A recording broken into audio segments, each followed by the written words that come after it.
Comment les créateurs de contenu gagnent leur vie? Je suis créateur depuis plus de 3 ans, je cumule 370 000 abonnés et plus de 200 collaborations avec des marques. Et quand les gens apprennent ce que je fais dans la vie, tu peux être sûr que dans les 3 prochaines minutes, on me demande comment j'en vis. Donc aujourd'hui, je t'explique tout, sans bullshit. Et pour info, sur cette chaîne secondaire, je t'aide à comprendre comment fonctionne le monde. Donc, on a 3 sources de revenus. La première, c'est les plateformes qui nous rémunèrent en fonction du nombre de vues qu'on va faire. Moi, je suis sur tous ces réseaux sociaux, et parmi ces plateformes, il y a seulement Instagram qui ne rémunère pas. Les autres, vous allez voir qu'elles ne payent pas toutes de la même manière. On va prendre un exemple. Pour une vidéo de 1 million de vues, TikTok me rémunère entre 500 et 800 euros, Facebook 70 euros, YouTube 56 euros, et Dailymotion, c'est compliqué à expliquer, mais en gros, je gagne 100 euros par mois.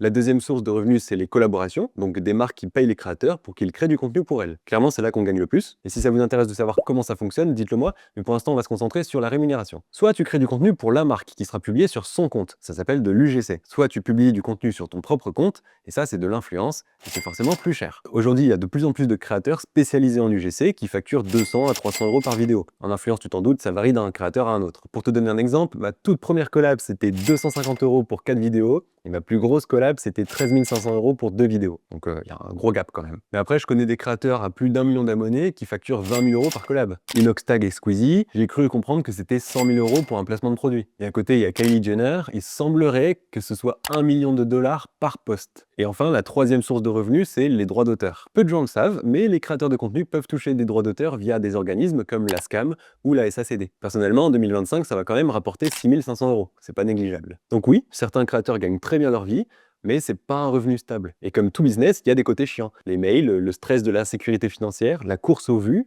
bref, tu sais tout. Et si tu as des questions, j'essaierai d'y répondre dans les commentaires.